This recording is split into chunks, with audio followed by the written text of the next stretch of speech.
Hi, greetings from Sydney. Thanks to the conference committee for organising this online event and for inviting me to give this presentation. So I work at the Australian Nuclear Science and Technology Organisation, which is a national government-funded research organisation based in southeastern Australia across 3 campuses located in New South Wales and Victoria. ANSTO is home to several centres for large-scale infrastructure, including the Australian Synchrotron, which is located just out of Melbourne and used by more than 5,000 researchers every year, including to study materials for batteries and other energy systems. The Australian Synchrotron currently has 10 beamlines, but recently received funding to expand this number to almost double that, with many of the new upgrades and capabilities highly relevant to energy materials research. ANSTO also operates the Australian Centre for Neutron Scattering, which is where I work. The ACNS is located 30 minutes drive from the centre of Sydney's business district and is built around a 20 megawatt reactor source known as OPAL, the Open Pool Australian Light Water Reactor. There are currently 15 operating instruments at the ACNS, including diffractometers for atomic and molecular scale structure measurements, small and ultra small angle neutron scattering instruments, and reflectometers for the measurement of larger scale structures, an instrument for neutron imaging and tomography, as well as a suite of spectrometers for measuring atom and molecular dynamics. All of our instruments are named after Australian animals, except for those that are funded by international teams, which are named after animals from the funding country. Now, because the OPAL reactor operates 300 days a year, these instruments have a high availability for experiments.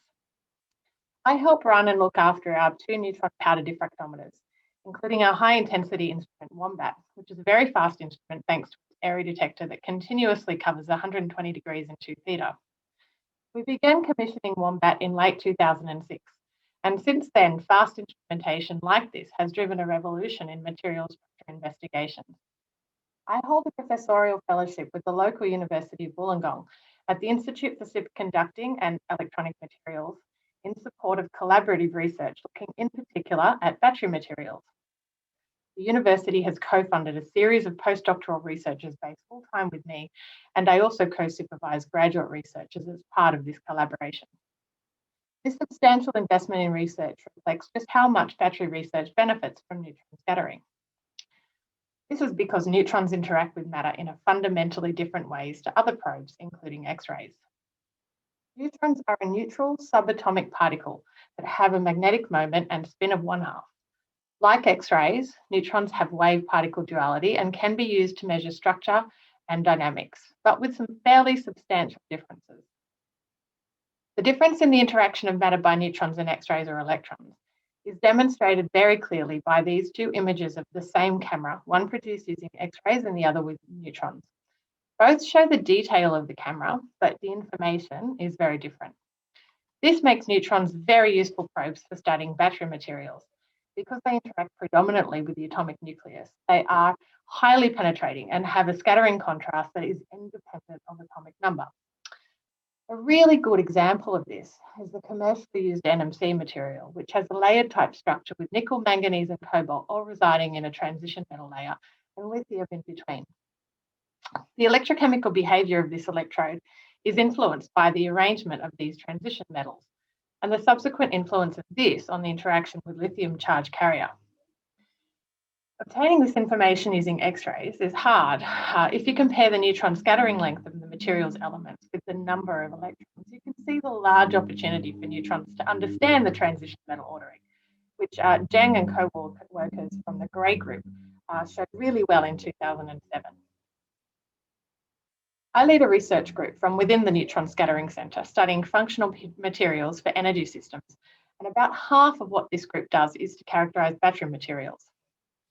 We've had 3 postdocs as part of this effort, and a large collaboration with the University of Wollongong with Zai-Ping Guo, who was relocated recently to the University of Adelaide, and Wei-Kong Pang, who was a former postdoc with me before moving across to the university. Most of the examples I'll present here were performed at the ACNS, were performed alongside Wei-Kong and Christophe Didier, who has recently also taken a position jointly with the University of New South Wales. There are large benefits to running such a group within a neutron scattering centre. Firstly, it enables what are really quite specialist techniques to be more accessible to materials research communities, helping to bring those methods to become a more routine part of their research. And secondly, it facilitates the development of the methods themselves to better target the relevant information for those materials. Because to do this, you need to know about both neutron scattering and the materials problems. Functional materials are responsive and undergo change. To develop their response to target a particular application, we need to know how they undergo change. And for this, we need characterization methods that gain that understanding. We first need to know what the material is before it changes, and then we need to know how the change occurs in response to changing conditions, such as a changing state of charge in a battery. We need robust methods that quantitatively deliver this information. These methods need to accurately reflect the way the material changes during use within a device, with the response of many functional materials kinetically driven, such as battery electrode structures that differ with the rate of charge and discharge. So we need to move away from methods that examine the system at equilibrium.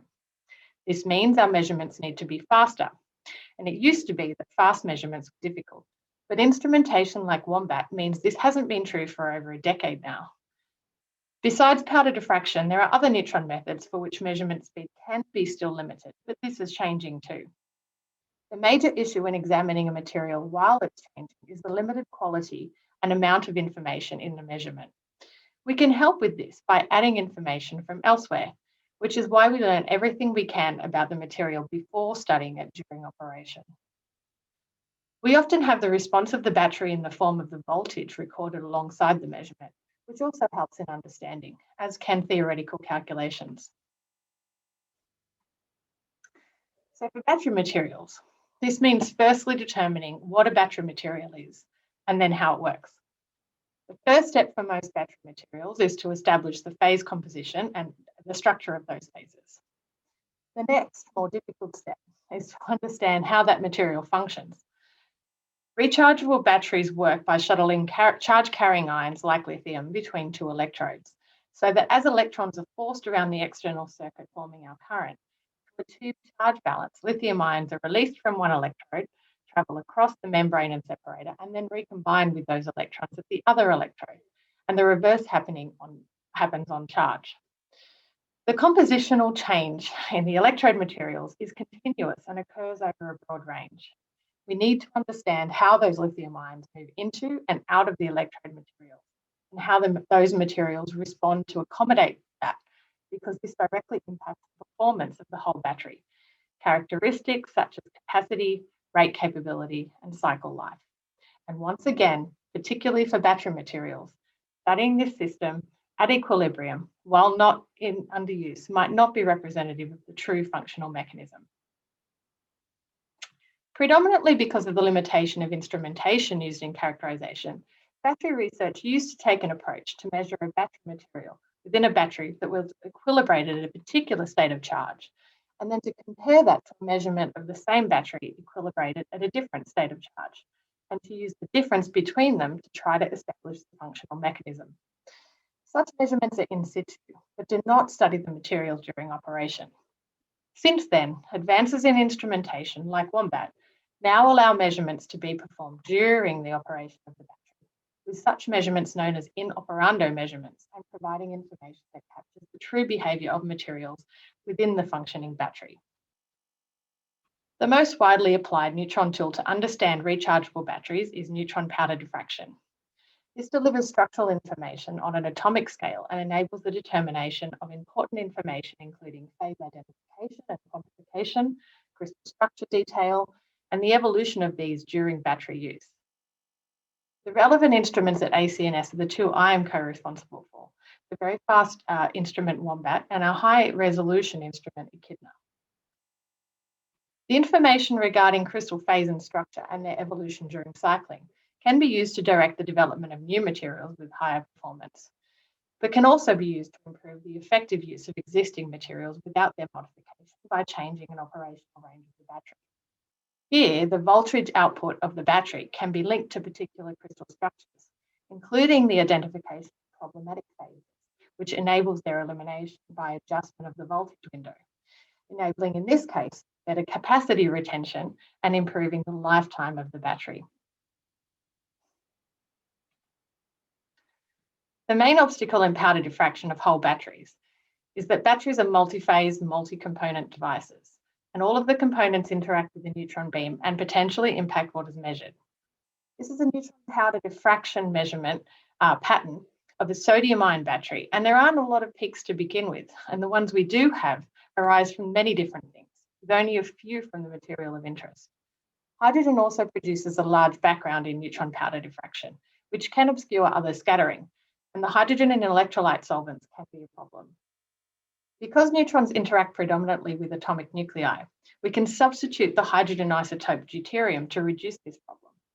This hump you see here is actually the structure factor from the liquid electrolyte solvent, which is visible because we're using deuterated solvents. If we use conventional hydrogenated solvent, the background becomes so much of a problem that it renders the experiment infeasible. An ideal scattering experiment will have path lengths for incident and scattered beams that are equal across all detection angles. And so we often use a cylindrical sample which achieves this condition for most instrument geometries. But because batteries are highly inhomogeneous, even cylindrical batteries don't achieve this. Absorption is a problem. And you can see the effect of repositioning an 18650 type cylindrical battery on Wombat here, where alignment of the battery substantially affects the data. So what can we do? Well, we can develop methods tailored to suit both battery contents and geometry in conjunction with the instrumentation geometry. There are many specialist battery designs for powder diffraction measurements now, each developed to work best on a particular type of instrument. What you use substantially impacts data quality, so the choice you made needs to be a considered one. Given the timeline of instrumentation development, it's not surprising that the first powder diffraction measurement of a material within a rechargeable battery made during its operation was made on Wombat. The data actually sat around for a while until the Functional Energy Materials Group got its first postdoc, Niraj Sharma, in late 2009, with the work published in 2010. Now, the data aren't great, but 10 years, 3 postdocs, and more than 50 papers later, we can now do a better job, and more importantly, extract more detailed understanding from the data we do collect. And these types of measurements are now relatively commonplace. On Wombat, we recently achieved high-quality measurements of electrodes in a battery in 10 seconds, and we can do much better than this. We included this in a review of neutron powder diffraction of batteries that we published recently, written by our previous 2 postdocs and supported by the University of Wollongong and a graduate researcher that we share. So I'll give a few examples using neutron powder diffraction to study batteries. The first example I'll go through is the structure of the most simple interpolation system in the sense that it has only 2 atom types. Graphitic carbon is the most common commercial electrode used in lithium-ion batteries, but its structure can be complex. For this work, we took an unmodified commercial battery operated at the recommended range. We placed the battery off-center on the instrument, and we've found that generally these types of 18650 batteries do give the best signal when not at the instrument center. We incorporated geometry correction into the detector response because of the geometry of the detector to help account for this. And we did not perform a background subtraction or otherwise modify the data in any way. The data we obtained were very good, and we obtained them quickly, measuring electrode changes for very small changes in lithium concentration. So lithium reversibly inserts between carbon layers in the structure, and there are many different ways this can occur depending on the arrangement of empty and filled layers, and many different lithium intercalated graphite phases form. We are most certainly not the first group to look into this, and there's been lots of research on this material. We did find new things, but in the interest of time, I'm only going to touch on this briefly. The data contain reflections from ordering along the stacking axis of the layers, as well as ordering within the planes. Together, they reveal the evolution of lithium intercalated graphite phases at a level of granularity not previously shown. Whilst it's not too complex to establish phase evolution during battery operation from these data, obtaining more detailed information about the way that lithium is arranged in these phases is a lot more challenging. So here we run into the limit of the information in the data. Powder diffraction data have peak position, which gives us the size and shape of the phase unit cell, peak intensity, which tells us what atoms are where within that unit cell, and peak shape, which is particularly important to materials like this, where there are structural variations like stacking faults and strain. The neutron scattering from lithium is actually quite small, but we do see changes in intensity. Here of the 100 reflection of the stage 2 phase. And while we can't quite obtain a structure solution from these data directly, we can compare the intensity to that expected from a series of models. The data here are for a particular composition where we have a co-mixture of phases, one in which lithium is ordered and one in which lithium is not, referred to a liquid state. Now, the data support a structure where the phase with less ordered lithium appears as inclusions within the similar structure where lithium is more ordered. So while we can't obtain this information directly from our data, by including additional input by modelling different scenarios based on the known voltage and therefore amount of lithium, as well as our knowledge of the phases that appear before and after this arrangement, we can determine in detail what that arrangement is. The next example I'll show is where we're looking to understand the lithium diffusion process and host response of this very well known and structurally stable lithiated titanium oxide electrode with the aim to perhaps improve rate capability. Now, lithium is known to reside at two crystallographically unique sites in the structure, but the way that lithium moves between them wasn't clear. So initially, we performed high-resolution neutron powder diffraction on the electrode powder and resolved lithium at those two sites, as well as identified a minor secondary phase. We then fabricated a battery with this material against the commercially used NMC counter electrode, designed to maximize the signal from lithium using the Wombat instrument. We used deuterated electrolyte solvents and could track changes in the host structure using data collected in 1 minute for very small changes in lithium. We were able to measure scattering from lithium, shown in yellow, sometimes with the bright blue cross section alongside the refined host structure. And we could see how the distribution of lithium changed with a changing battery state of charge. We could resolve lithium at the two previously identified crystal sites and see that the diffusion between these sites was assisted by lithium at a third site, which had been theoretically predicted but never before measured. So we could refine the occupancy of lithium at the two main crystal sites and calculated a total lithium content that reconciled well with what we expected, which is nice. We can also see that lithium is inserted at about half the rate as it is extracted, and this is correlated to the rate capability.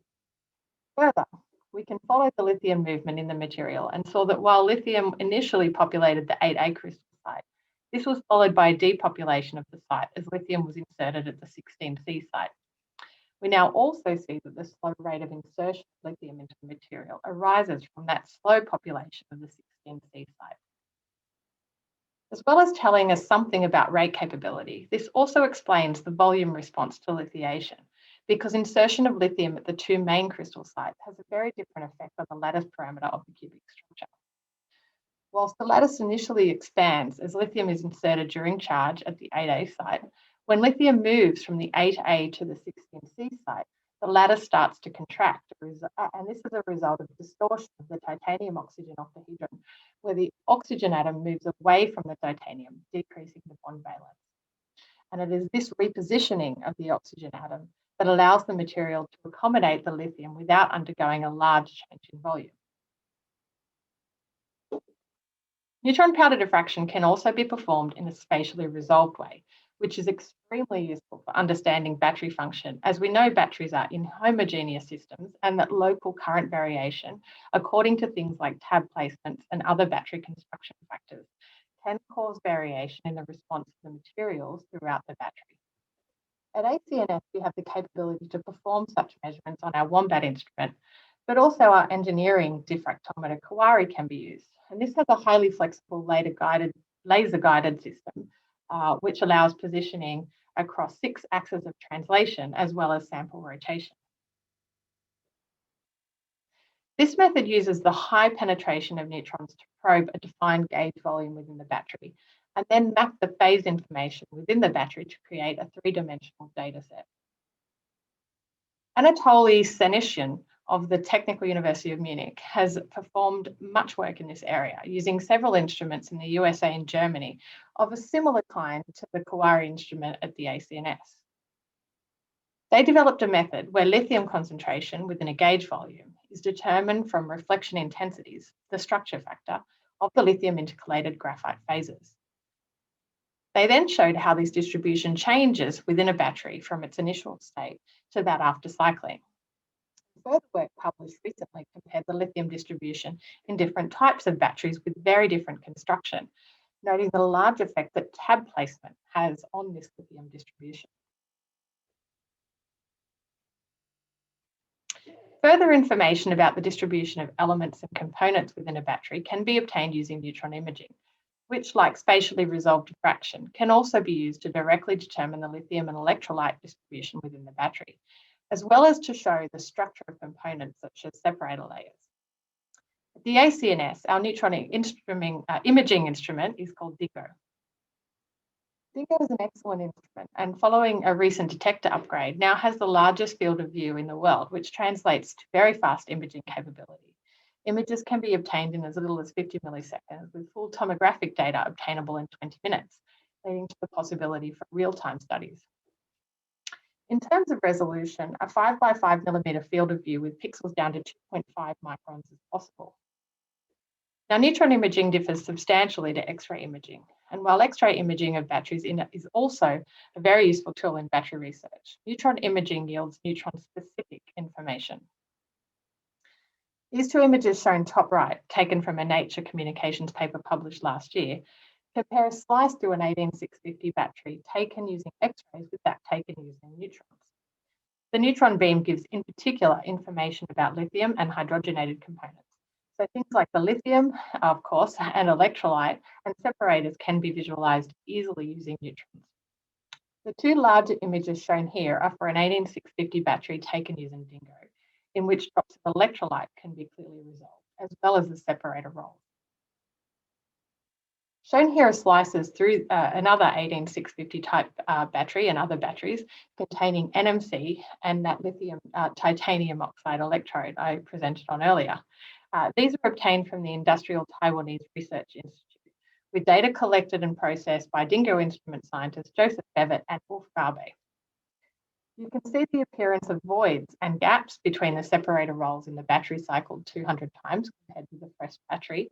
And we also saw substantial changes around those tab placements, which is consistent with the spatially resolved neutron powder diffraction results for the various different types of 18650 batteries. These two methods are really complementary and can be used together for a powerful combination in understanding whole battery function. Also providing information concerning large-scale structures, but for the average of a battery, is small angle neutron scattering. This provides structural information on the mesoscopic scale that relates to both size and shape of structures, and also the development of surface area. We have two small angle neutron scattering instruments at the ACNS, Bilby and the ultra-fast instrument Quokka, for which I'll present some of our recent results. And we also have an ultra small angle neutron scattering instrument, Kookaburra, which provides information on an even larger length scale. So far, all the neutron methods I've described can easily be performed on 18650 type batteries, but small angle neutron scattering instruments tend to have a geometry that's better suited to thinner pouch or coin type cells. These measurements can be performed in real time during battery operation, with the first of these kind of measurements performed by a group in Germany and presented in a paper published in 2015. So while the method isn't new, it's not that widely applied, and this is in part because of the challenges in understanding what the data mean for a particular battery. Shown here are the data collected for a very basic large format thin pouch cell containing lithium as both electrodes. Data were collected on both Quokka and Kookaburra instruments, and the angular absolute scattering that was not corrected for volume was compared directly. And this was possible because there is a small overlapping Q range of both of these instruments. What we see is really quite exceptional agreement between the data from these two instruments. Showing data for the battery measured before and after cycling, and this agreement extends into after the battery was cycled as well. Data collection, processing, and analysis is performed in collaboration with Quokka and Kookaburra instrument scientists Elliot Gilbert and Jitendra Mehta. Now, the information that we obtain for the battery and its interpretation and the meaningful parameters that we expect to understand the battery are all highly dependent on the model that we use to describe the scattering, which is always system dependent. This, I believe, in part is part of the reason that there's so relatively few applications of small angle neutron scattering to whole batteries. But this is changing with an increasing number of works being published. For this system, we wanted to obtain information relating to the growth of lithium dendrite. This is the most basic battery in which the process of dendrite growth can be explored, where the lithium ions that no longer participate in the battery function are plated as metallic lithium on the lithium electrode surface. Eventually, this means the electrode becomes porous. So although the scattering length density contrast doesn't change, the relative amounts of the interspatial contrast does, and that can be used to understand the process of dendrite growth. We made two batteries for this experiment. One was charged at 2 milliamps per square centimetre and then discharged at the same current, and the other was charged, then discharged, then charged and discharged, but at the much faster rate of 20 milliamps per square centimetre. Ultra-small angle neutron scattering data were collected on Kookaburra, which is a relatively slow instrument, taking 4 hours per scan. So this is the battery wasn't moved during the experiment, but the state of charge of the battery was changed during each measurement. So this approach is in situ and not in operando. Two additional measurements of the battery cycled at the higher current were made on Quokka and combined with the measurements made on Kookaburra, and these points are shown in red. The first piece of information we obtained about the system was from the Grenier and the Porrid regions, which revealed the evolution of surface area in the lithium. In the battery cycled at the lower current, the surface area increased linearly and then reached a kind of plateau. The same interpretation can be made of the data for the battery cycled at high current, with the maximum surface area achieved in the first cycle very quickly. The second piece of information we obtained for the system regarded the cross-sectional radius of gyration, which reduced in the battery being charged and then discharged at lower current, and more quickly reduced in the higher current cycled battery. This is consistent with the growth of sharp dendrites, with smaller radius of gyration for the high current cycled battery, also consistent with the formation of sharper dendrites. Taken together, we can build a schematic for the changes in the battery, with the slow growth of reasonably sharp dendrites during charge at lower current, with these switching between the two lithium metal electrodes during the discharge process. Quantitatively, the scattering difference indicates that approximately 10 microns of lithium is exchanged between the two electrodes at this lower current. In the battery cycled at high current, we also have data consistent with the more rapid growth of relatively sharper dendrites, in which exchange between the electrodes occurs on discharge, with approximately 100 microns of lithium exchange between them per cycle. So we estimate that a 10-fold increase in current causes approximately 10 times more lithium to be exchanged between the electrodes during use. The final method I'd like to give an example of is the measurement of atom dynamics using neutron spectroscopy. Inelastic neutron scattering events have a momentum transfer, just like diffraction, as measured by diffractometers. But they also have an energy transfer, which we don't necessarily resolve on a diffractometer. And a great advantage of performing neutron spectroscopy with neutrons is that you get both this momentum transfer and energy transfer at the same time. This means you can directly detect nucleus motions, just like an NMR experiment, but you can also determine the length scale over which those motions occur. This is a very powerful tool for revealing geometry of motions and is particularly relevant for ionic diffusion processes. Another huge benefit of performing neutron spectroscopy is that the intensity of a peak at a particular energy is proportional to the number density of a particular nucleus type moving at that frequency. So it's not only quantitative, but directly comparable with the trajectories from things like molecular dynamics simulations.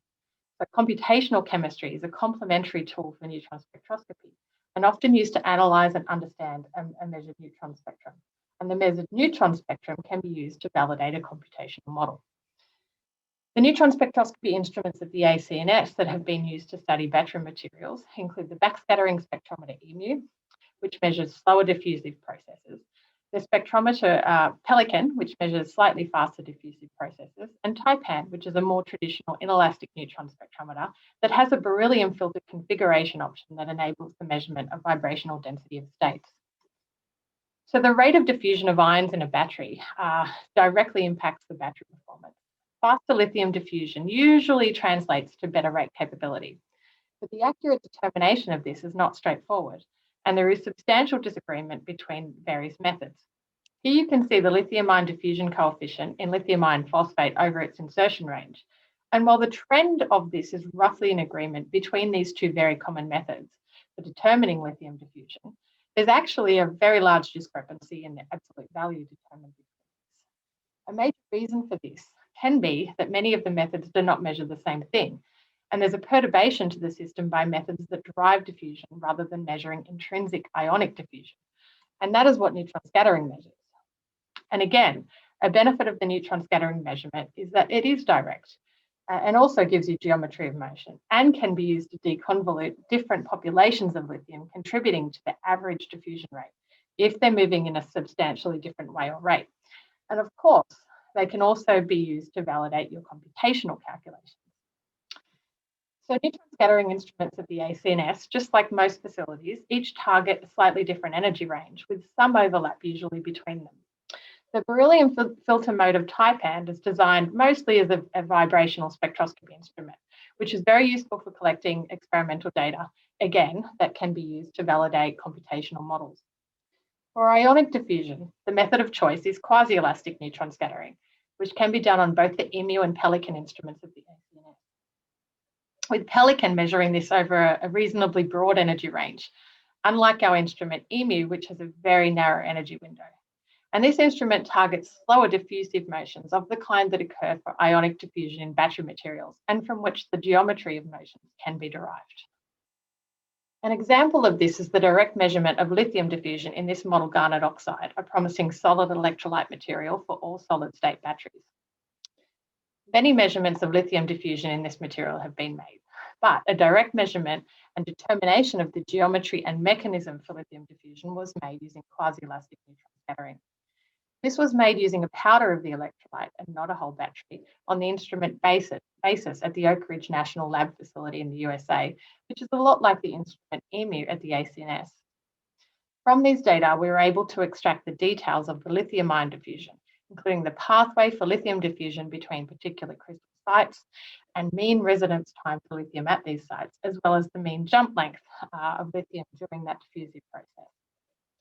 Temperature-dependent data were obtained and compared to molecular dynamic simulations, and they compared well. In the interest of time, I'm not going to go any further into this technique, except to say that it is extremely powerful in the study of some battery materials. So I've presented a range of examples of how neutron tools are useful in the analysis of rechargeable batteries. This isn't an exhaustive list, and notable examples I haven't mentioned include methods that target short-range order using neutron total scattering and things like neutron depth profiling. But I want to finish with a comment that the aim of this research is to provide an understanding of how battery materials and batteries function. And while many of the techniques I presented are quite fundamental and sometimes inaccessible to materials researchers, they are useful for answering industrial level problems. And to do this, a strong collaboration between neutron scattering scientists, battery researchers, and industry is necessary and will help foster good outcomes. Because what we need to do is to leverage both expertise in neutron methods and expertise in battery materials in order for advancement to occur.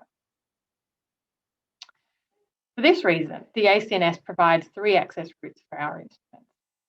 The academic merit-based route for data and outcome to be published in peer review open literature, a commercial user pay access route for industry, noting that our rates are actually fairly cheap and that we have a dedicated industrial liaison officer to help assist with this access route, and an access route through the discretion of our centre director. So with that, I'd like to thank you all for listening, for the invitation to present again to the organisers. And if you have any questions, please feel free to email me. Thank you.